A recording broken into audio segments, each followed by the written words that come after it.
Hello dear students, today we are going to study the poem Dust of Snow.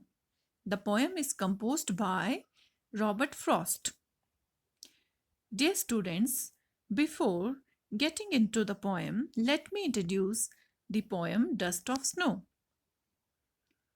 The poem Dust of Snow by Robert Frost is a simple and short poem, yet with a deeper and larger meaning. The poet explains how an act as petty as experiencing snow on one's body can brighten one's day up.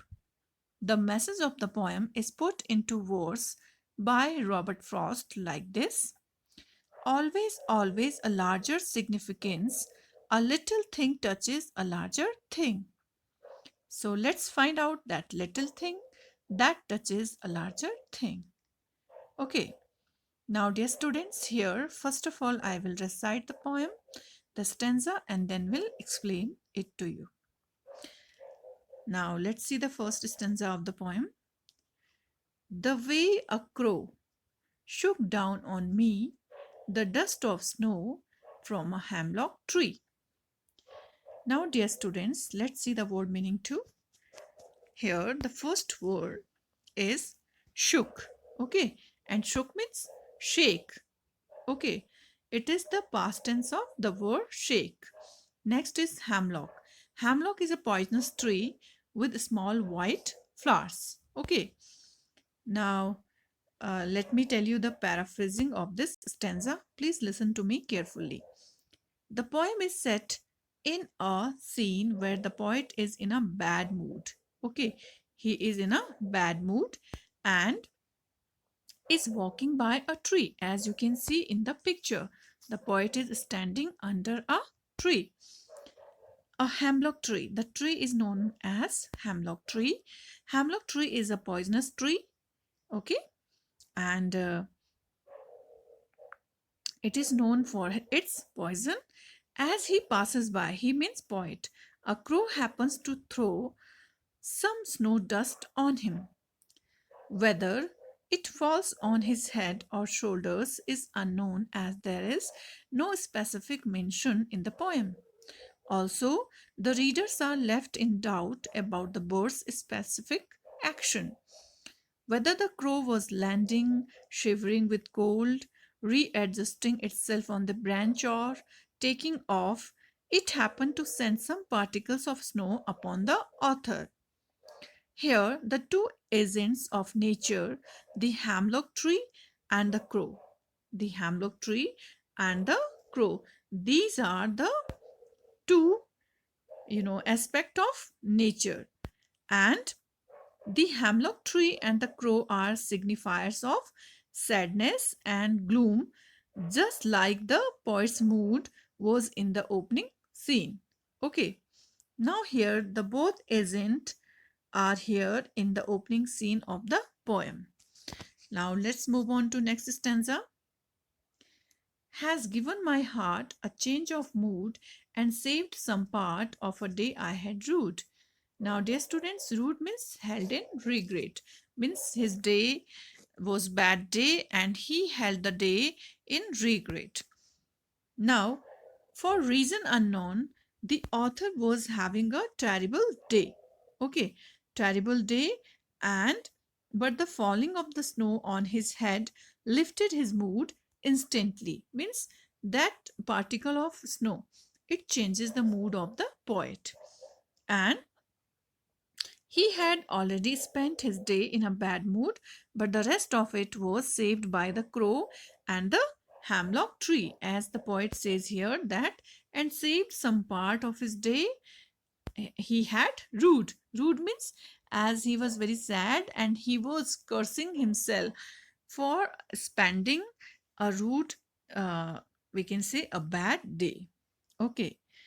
Generally, hemlock tree and crow are used for negative references, but the poet used them beautifully to portray that inauspicious things can bring joy and happiness too.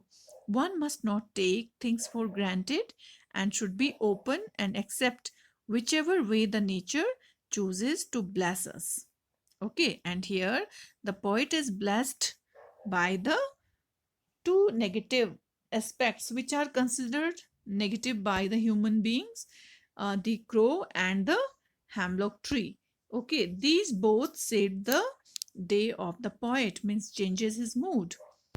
Now, dear students, let's see the poetic device used by the poet in this poem. Okay, poetic device, as already you people know, poetic devices are the tools which are used by the poet in order to enhance the meaning of his or her poem. So here we will see the poetic devices used by the poet in the poem The Dust of Snow. First line, let's see the first stanza. The way a crow shook down on me the dust of snow from a hemlock tree. First of all, we'll see the rhyme scheme. Rhyme scheme is also a literary poetic device. And let me tell you what is a rhyme scheme.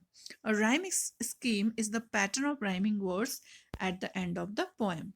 Here we will see the last word of a line in first crow, second me, third snow, and fourth tree.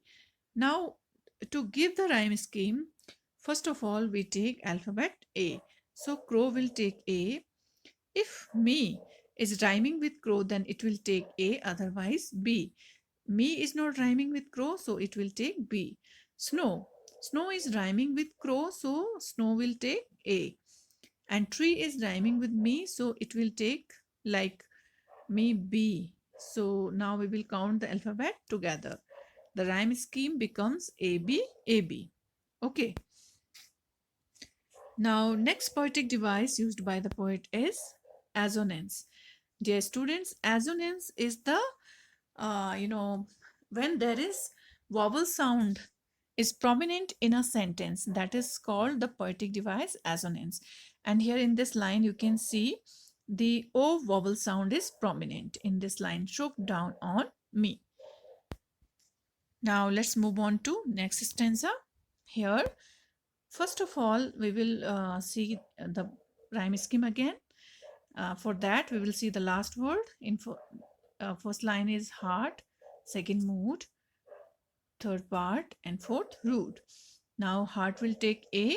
Mood is not rhyming with heart, so it will take B. Part and heart both are rhyming, so part also will take A. Root and mood both are rhyming together, so root will take B. The rhyme scheme becomes AB, AB. Now, dear students, next poetic device is alliteration, used here in the first line of second stanza, has given my heart.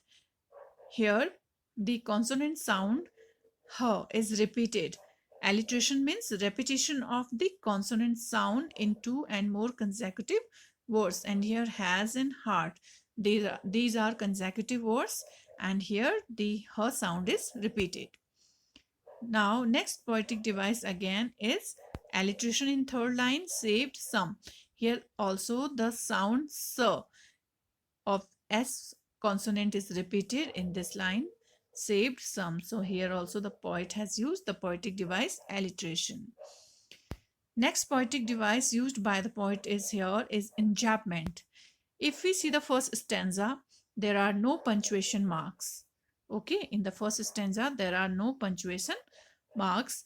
The stanza continues in second stanza, and then at last of the second stanza, there is full stop. It means there are no punctuation marks. So the poet has used here in this poem the poetic device enjambment. Okay, so dear students, that's all for the poem Dust of Snow. I hope you would have enjoyed it. Please watch the video and try to understand the poem The Dust of Snow. Thank you.